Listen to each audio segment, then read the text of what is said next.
Então vamos lá. Hoje é a lição número 11, capítulo 11 da Confissão de Fé. Nós vamos estudar a doutrina da justificação.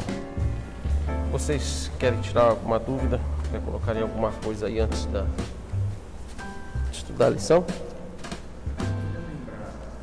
A ordem Da aplicação da salvação? Então vamos lá, eu fiz aqui esse diagrama aí. Alguém quer café? Ela começa, a ordem da salvação, vamos explicar, é a maneira como Deus ele vai aplicando aquelas virtudes ou aqueles estágios, a gente chama isso de estágios, né? Os estágios em que Deus vai manifestando a obra da salvação no coração do pecador. A essa ordem ela não tem o objetivo de mostrar cronologicamente como Deus atua, mas mostrar a ordem lógica de como Deus aplica a salvação. O que eu estou querendo dizer com ordem lógica? O que necessita-se primeiro para que alguém seja salvo?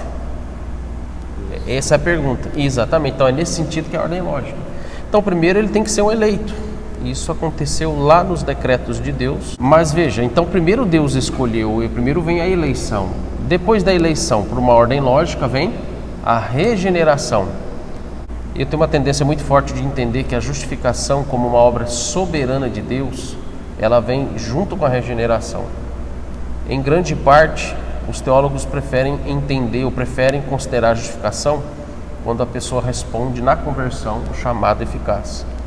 Mas temos a regeneração, se assim preferirem dentro daquela ordem tradicional, vem a vocação eficaz, depois vem a conversão. Na conversão, o que acontece na conversão? A conversão é a resposta que o pecador dá ao chamado eficaz que nós estudamos na semana passada. Na conversão é que a resposta que o pecador eleito, regenerado e chamado ele dá é crer em Jesus Cristo e arrepender-se dos seus pecados. Então a fé e o arrependimento são os dois elementos que compõem a conversão, que faz com que a conversão se concretize no coração do pecador. Apesar de ser a resposta do pecador ao chamado de Deus, ao Evangelho, essa conversão ela não é obra do coração do homem, ela é obra e fruto da vontade de Deus, da livre graça de Deus e da operação do Espírito Santo no coração dele, de convencê-lo e de levá-lo a responder convictamente, sinceramente, que Cristo é o seu único Salvador. Ele é adotado. Então nós temos a adoção como parte também da ordem da salvação, tá? E temos também a santificação.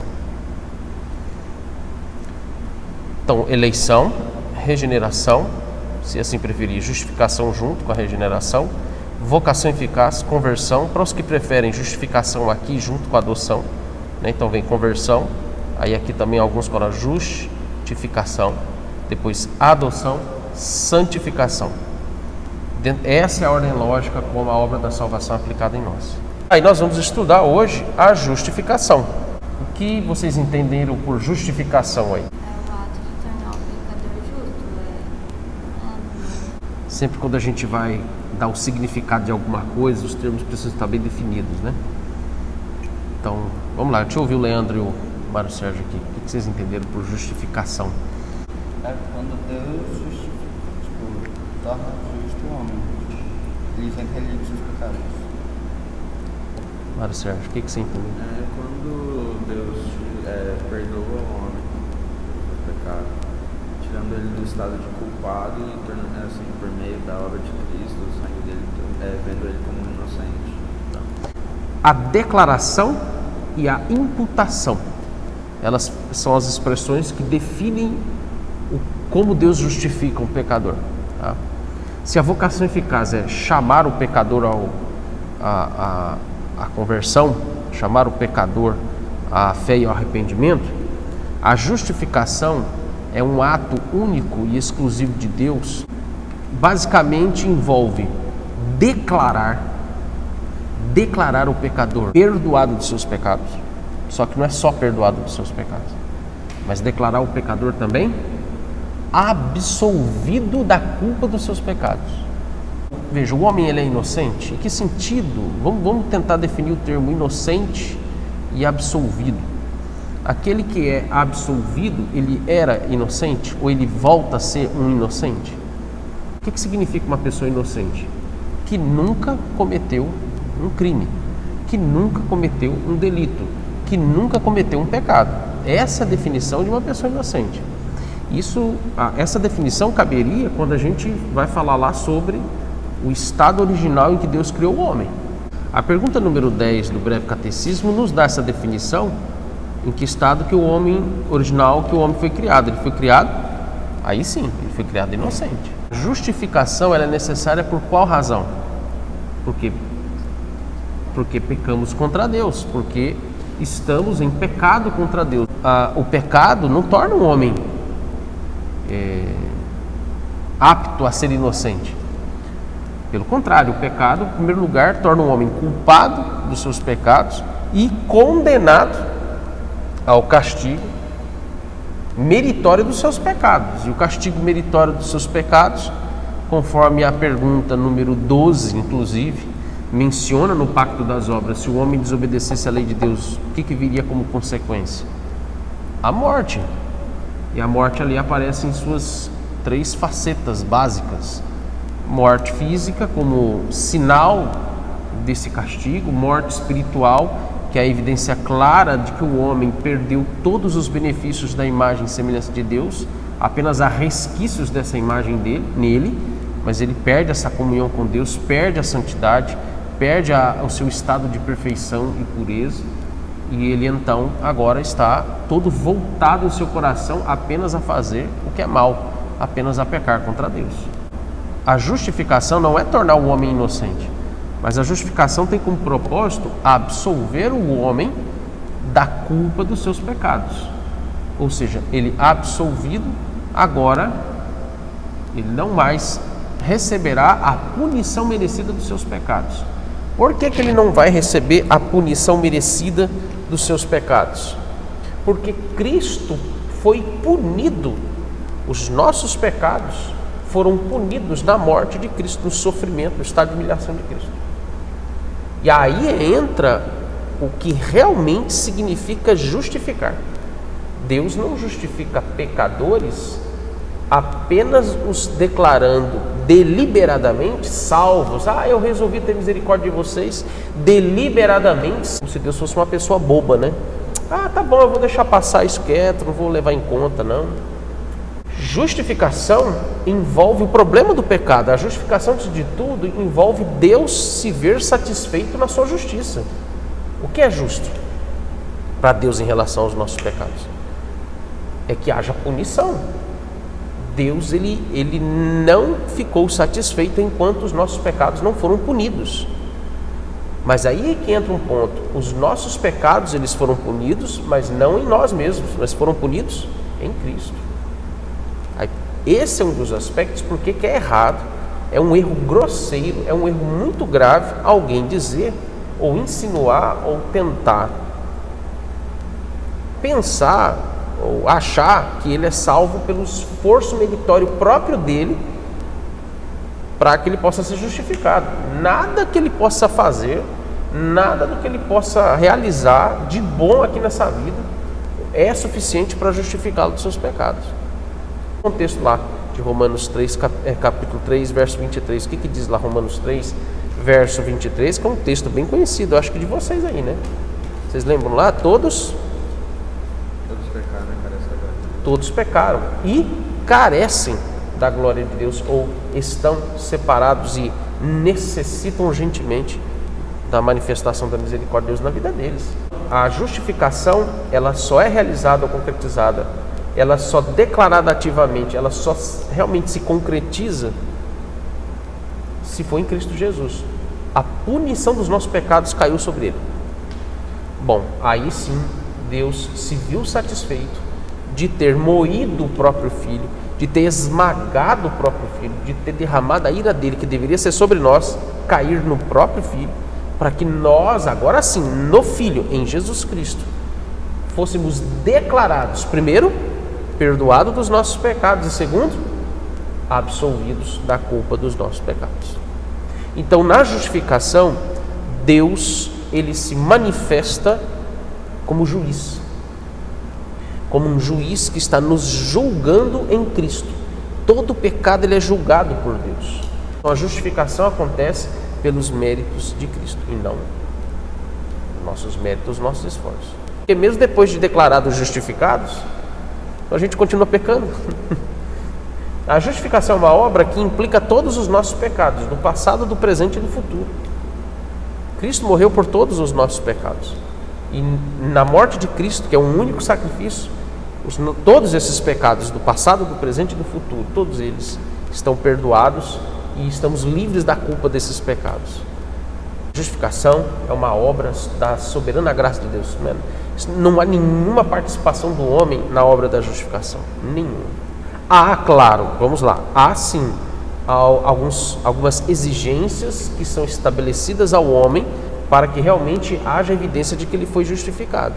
Que, primeiro, aí o apóstolo Paulo vai dizer isso em Romanos capítulo 1, verso 17, quando diz que o justo viverá por fé, ou o justo viverá pela fé.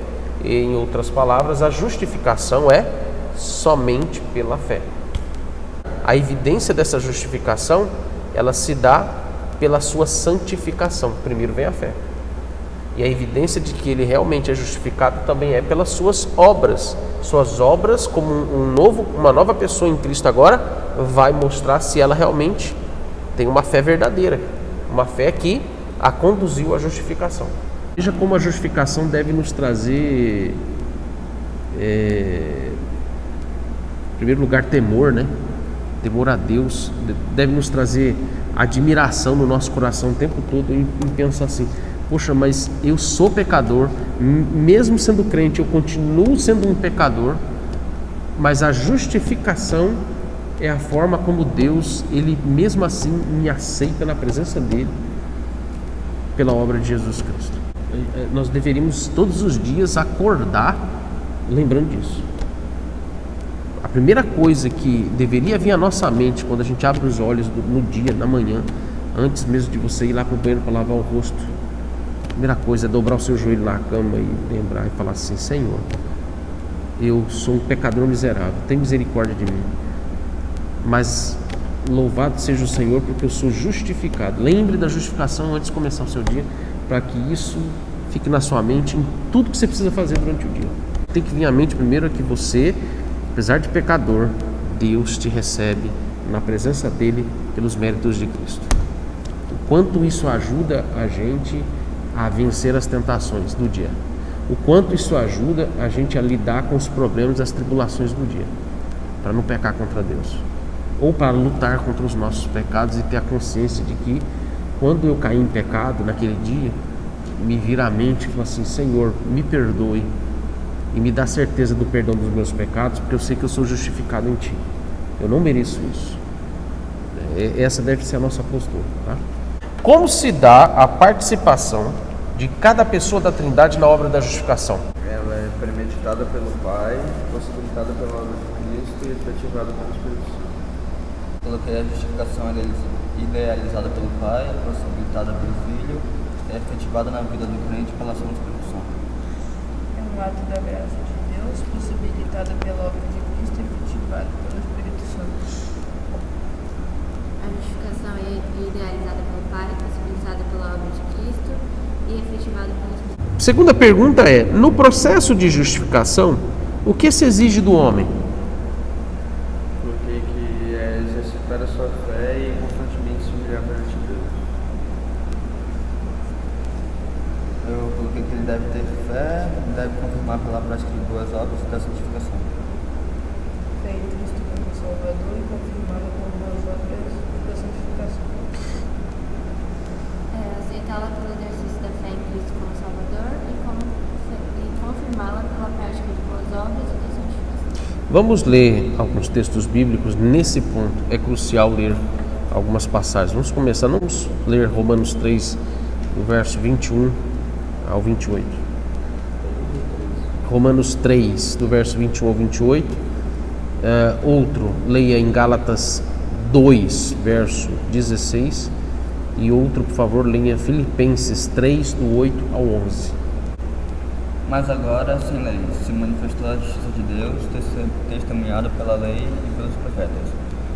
Justiça de Deus mediante a fé em Jesus Cristo, para todos e sobre todos, os que creem.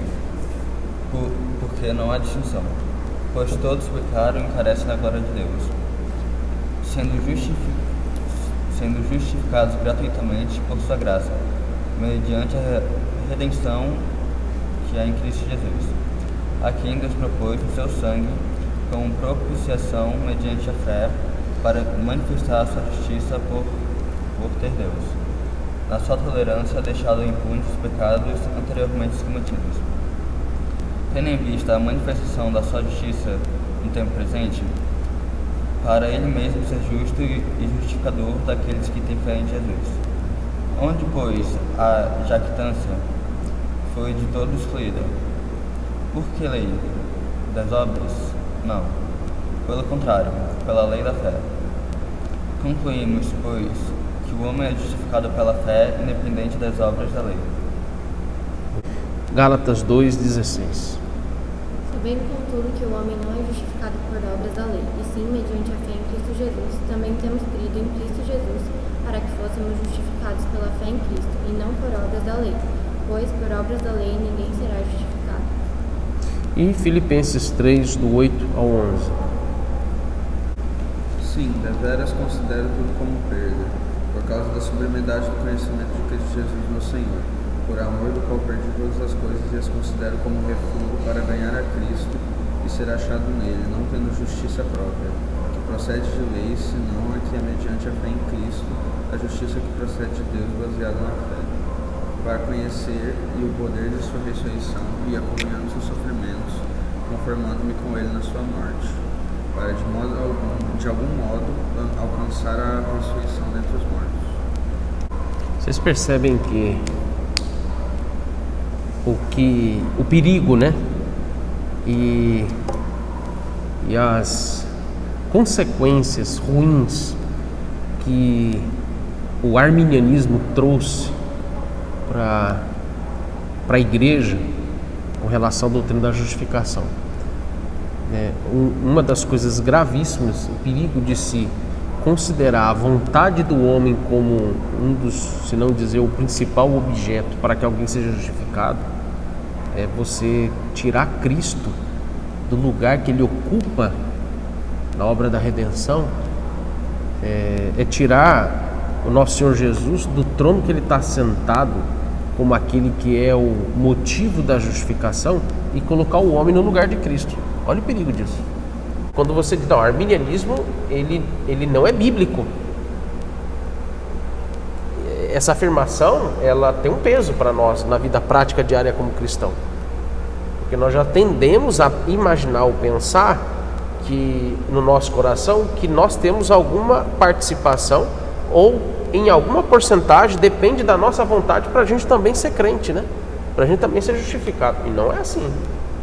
Então veja a importância da gente separar as coisas e ver assim, arminianismo, enquanto uma corrente teológica que diz que a vontade do homem é necessária para que ele seja justificado, isso é algo muito grave. Então, a vontade do homem possibilita a justificação. Não. Quem possibilita a justificação é Jesus Cristo. É a obra redentora dele. Próxima pergunta. Que qualidades divinas são manifestadas por meio da justificação? A graça e a misericórdia dele.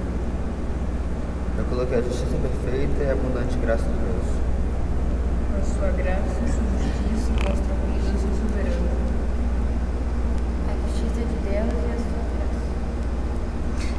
Eu coloquei a graça de Deus. Eu também coloquei a graça de Deus. Eu coloquei bem diferente.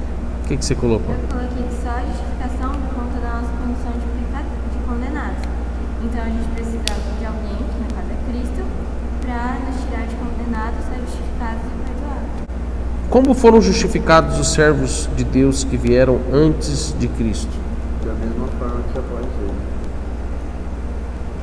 Eu Que coloquei mais? que a justificação foi planejada na fundação do mundo, então sua eficácia é a mesma que ocorre agora e a mesma que Ela ocorre em todas as épocas, né? Antes e depois da vinda de Jesus. Sua eficácia é a mesma em todas as épocas. Coloquei que da mesma forma que hoje, a diferença é que eles acreditavam em um Messias que havia de vir e nós acreditamos em um que já veio. Muito bem. O conceito de que no Antigo Testamento, os crentes do Antigo Testamento, eles eram salvos pelas obras da lei. E os crentes do Novo Testamento, a partir do Novo Testamento, passam a ser salvos pela graça de Deus.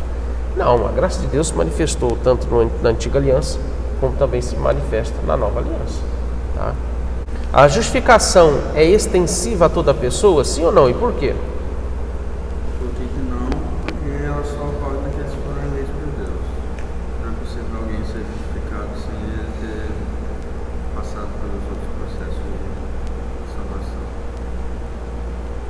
Eu coloquei que não, pois ela só se estende até seus eleitos. Nathan. Porque o ato agrega aos eleitos. Eu coloquei que não, somente os eleitos, porque Deus, desde toda a eternidade, decretou justificar todos os eleitos e Cristo morreu e ressuscitou para a justificação dos. Primeiro,